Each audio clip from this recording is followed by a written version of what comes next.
Hello everyone, I'm RaininStormwake and welcome to my abilities guide for Assassin's Creed 3 multiplayer.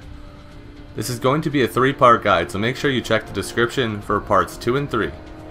In this guide we're going to be going over the crafting options for each ability and my preferred crafting. We're also going to be going over uses for the abilities and some counters, depending on the ability. I hope you guys enjoy the guide. To start things off, we're going to look at the best ability in Assassin's Creed 3 multiplayer, Smoke Bomb. Smoke Bomb's been around since the early days of Assassin's Creed and is a staple defense ability and a must-needed ability, especially if you're getting rush killed and chase killed by newer players or overly aggressive players. My recommended crafting for Smoke Bomb is 2 points into duration because you can get focus bonuses, multiple stuns, multiple kills, and that added duration really helps you pull off all of these things. Cooldown can also be very useful in some of the free-for-all modes like Wanted, Deathmatch, and Assassinate, especially against people that are trying to rush kill you, or if they're being overly aggressive and you just need to get 1 stun, possibly 2, and it really helps having it back faster, but I still recommend 2 points in duration the majority of the time with Smoke Bomb. The next part of this video we're going to go into ways to use Smoke Bomb, all of the different ways to use Smoke Bomb. We're going to figure out why people think this ability is so overpowered, and then we're going to look at all the counters for Smoke Bomb. Because as Smoke Bomb does have some of the most uses of any ability, it also has the most counters of any ability. So we're going to take a look at those. The original use of Smoke Bomb was to drop it at your feet and grab a stun or a kill. In Assassin's Creed 3, you can throw your Smoke Bomb, well actually since ACR. Basically you just hold down your bumper and use your right stick to aim and then let go.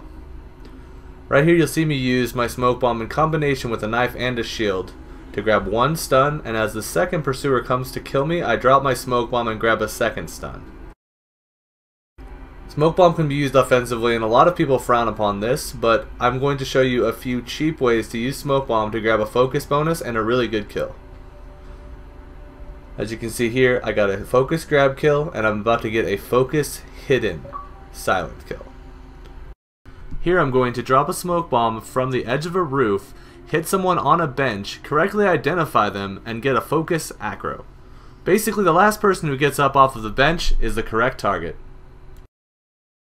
Here you'll see me using a Smoke Bomb, again in combination with a knife and a shield. I'll go into my first animation, drop my Smoke Bomb, get my hidden bonus on the second one to pick up a double incognito. This is what we call the smoke push trick. You drop your Smoke Bomb, hold down the B button, push around the NPCs, and the persona that does not move is the player. Unless there's a wall or another object that you're pushing it against, it's usually correct. You can also throw your Smoke Bomb to catch a target, you just have to lead them. As you'll see me doing right here, I will lead with the Smoke Bomb, throw it, and they will run right into it. Then I proceed to jump towards them and get my kill. So now we're going to look at some counters for Smoke Bomb. So I'm going to pop my shield here because I know he has a Smoke Bomb. I'm going to go right through it and I'm going to kill him.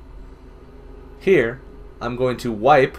Now that he's wiped, he cannot throw a Smoke Bomb and I'll be able to get my kill with ease. Both of these abilities can be used in combination with throwing knives for an easy counter to Smoke Bomb and an easy uncontested kill. As you'll see here when I used wipe in combination with throwing knives to pick up an uncontested discreet. Again here I'm going to knife, pop a shield to walk right through his Smoke Bomb and finish him off with an uncontested silent kill. Firecrackers can also be used to try to trick your opponent into using their Smoke Bomb while they're blinded. You can also try other abilities like Disruption, as you'll see me doing right here. I throw Disruption, run around a bit, he ends up killing an NPC, and I get a nice uncontested discreet. Let's not forget the easiest ways to counter Smoke Bomb, using acrobatic positions, roofs, or walls. You can also just stand outside the radius as shown here, mash the X button, and get a kill or stun. Here you can also use a pistol if you really want to counter Smoke Bomb. Just bait them to use it and then pop them in the face with your pistol. Judging by the versatility and the amount of uses Smoke Bomb has, it's safe to say that Smoke Bomb is the best and most powerful ability in AC3. But is it overpowered when used by itself? My answer is no. I really don't think Smoke Bomb is overpowered when used by itself, but when it is paired with other abilities like throwing knives, shield, wipe, and other abilities, I feel Smoke Bomb is pretty overpowered. But then again, a lot of abilities in combination are overpowered. Finding out what abilities work well together, how to counter those abilities and best use them, is part of the fun of Assassin's Creed 3. Our next ability is Decoy. We're going to go into the crafting options of Decoy, and look, we have duration, behavior, and cooldown. Duration, obviously, duration of your decoy, it's very important. Behavior, adjust the duration and visual effect occurring during the activation of your ability. It also affects how your decoy behaves. Like once you launch it off, it's going to do different things depending on how you have your behavior. I usually go with one duration and one behavior. That's my recommended crafting option for decoy. Going into cooldown only takes off 5 seconds per point, and I feel it's really not worth it. So either go with 2 points into duration or 1 into duration and behavior. Decoy is an ability that requires you to be pretty stealthy to use it, and is best when paired with the Blender perk, Disguise, Morph, Bodyguard, or other social stealth abilities.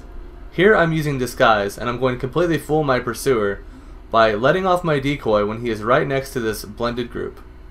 He's going to fall for it, I'm going to get a lure, and I'm going to get a stun. Decoy can be even more effective when there's more than one decoy, and you can even run around with the decoys and be even more confusing to your opponent. I know that I said you need to be stealthy to use decoy, but there are exceptions. Here I use my decoy to fool one of my pursuers, and I grab a kill on the artifact carrier. Decoy makes a very specific sound when used, and you can use this to your advantage, and hopefully it'll help you not to fall for decoy. As you can see right here, I use my decoy to make someone blow a smoke bomb, and I grab a nice silent kill on them and a lure. Here, someone's going to try to use a decoy on me. The fact that it ran at me so quickly, and the fact that I know what the sound is, I knew it was a decoy, and I'm able to pick up a kill on them.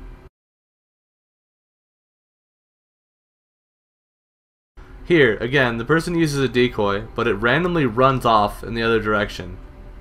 I knew it wasn't the player because the compass was still fully lit up after the decoy was already gone. I hope this has encouraged more people to use Decoy, and remember, Decoy is one of those abilities that's best paired with other abilities, like Disguise, Morph, Bodyguard, and Blender. Hopefully you guys have some more fun with Decoy in the future. Let's move on to the next ability. Tripwire Bomb. Alright, so crafting for Tripwire Bomb, we have activation time, range, and cooldown. My recommended crafting for Tripwire Bomb is 2 points into range, because the range on Tripwire Bomb isn't too great. Tripwire Bomb is one of the most underrated defensive abilities in Assassin's Creed 3. The key to using a Tripwire Bomb well is placing it in spots where they are most likely not to be seen. Here I put it on the corner and I grab one of my pursuers as he's coming around and pick up a nice stun. Here again I'm going to put it by the edge of this barrel and I'm going to lure my opponent into it. This won't work on higher level players, but it works pretty good on newer players. Here again, I'm going to put it on the other side of this door, pretty much impossible to detect from the other side, and I'm going to use this corner to get another stun. Tripwire can also be used on offense. As you can see here, I throw it into a group, and my target in panic runs straight at me and gives me a free kill. Here again, I'm going to throw it at my target. He's going to inch his way away from it, thus revealing himself and giving me a free easy kill. This part's pretty funny. I throw it at this guy, and he throws down his smoke bomb, then walks towards me and gives me an aerial kill. As you can see, Tripwire Bomb can be used on offense as well as defense. You just have to be creative. Moving on to our next ability, we're going to look at Disguise.